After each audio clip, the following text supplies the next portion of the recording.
राम मंदिर में आधे में मंदिर बन जाए, हम किसी का निराकरण नहीं कर रहे हैं। किसी पार्टी को, किसी व्यक्ति को ताज पहनाया जा रहा है तो हमारे सर में दर्द नहीं है, लेकिन सनातनी समाज कहां खोया है, सोया है, जरा सोचो तो सही।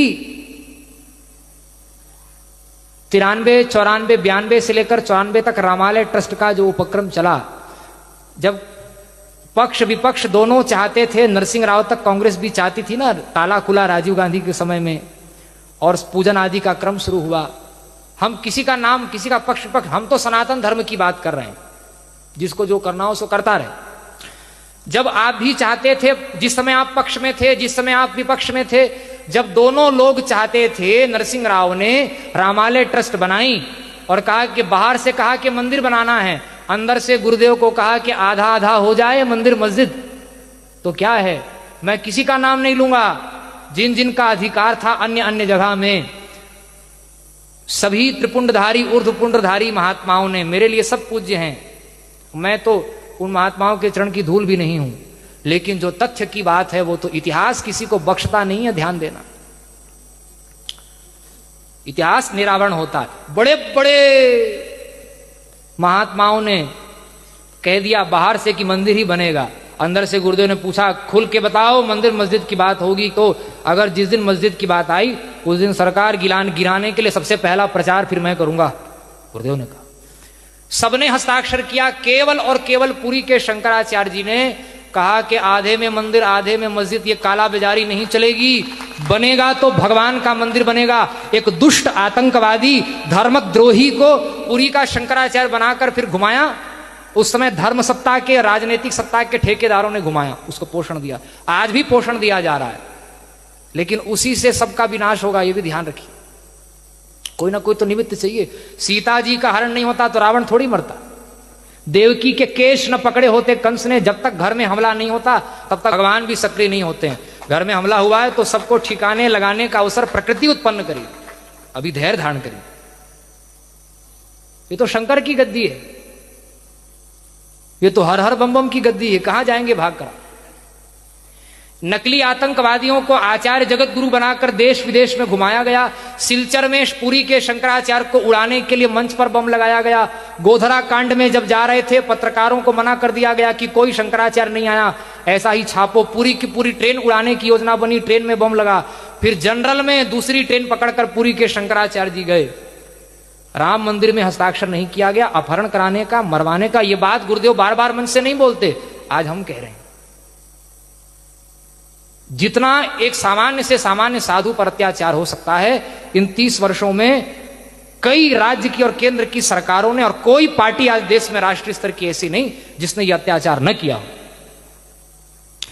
वो अड़े रहे। जब दोनों पक्ष विपक्ष की नीयत मंदिर बनाने की थी तो ये 14 और 24 की बात नहीं, मैं सभी तथ्यों को ध्यान में रखकर बोल रहा हूं। अगर सचमुच में मंदिर की नीयत थी तो कम से कम 30 साल पहले मंदिर में भगवान प्रतिष्ठित हो गए होते।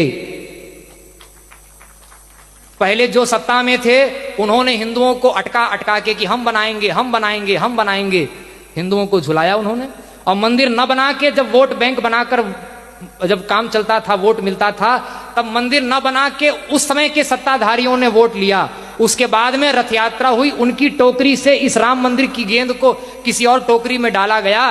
और बुरा न मानो, होली है, सत्य तो कड़वा होता है, लेकिन मैं अपनत्व पूर्वक कह रहा हूं, अगर नियत होती तो दोनों के सामंजस्य से 30 साल पहले मंदिर बन जाता। 30 साल का विलंब हुआ है, 500 साल का कलंक नहीं मिटा। लाखों नागा मिटे हैं, लाखों सन्यासी, लाखों त्रिपुंड और ऊर्ध्वपुंडधारी मिटे हैं, उनका नाम लेने वाला कोई माई का लाल आज नहीं रह गया। चरखा चलाने से आजादी मिली, कोर्ट के पर्चे भरने से राम मंदिर बन गया।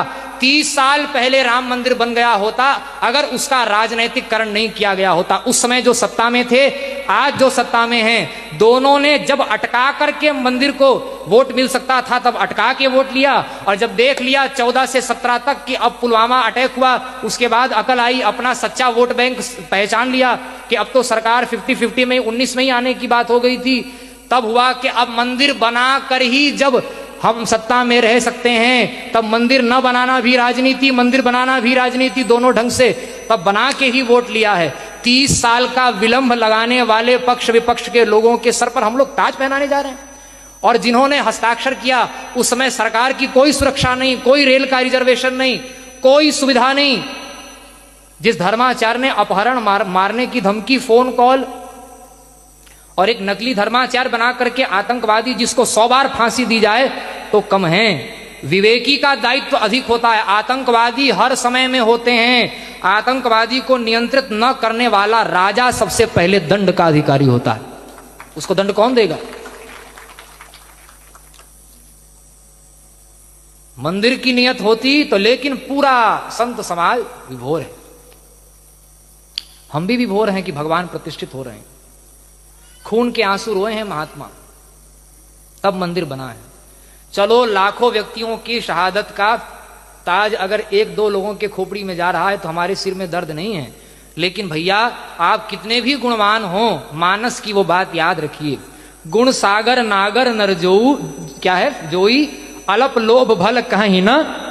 इतना भी लोभ आ गया तो सारे गुण में आपने गुड़ गोबर कर लिया, चौंका लगा दिया। अब कोई बोलने वाला नहीं, किसी की हिम्मत नहीं है। लेकिन हम तो किसी की खीर खाए हैं नहीं। और इसीलिए ये पूरी पीठ का नाम सुन के लोग डरते हैं। कैसे दबे रहे, कैसे नकली लोग घूमते रहे थाईलैंड में। कितना बड़ा भी भगवा पहनने वाले मुख्यमंत्री कहीं बन जाएं और दाढ़ी बढ़ाने वाले प्रधानमंत्री कहीं बन जाएं। आतंकवादी शंकराचार्य बनकर घूम रहे हैं। इससे बढ़कर के देश में मैं सावधान करना चाहता हूं, वो दिन दूर नहीं है कि फिर इस देश में 2 और 3 प्रधानमंत्री घूमने लग जाएंगे। सावधान रहिए।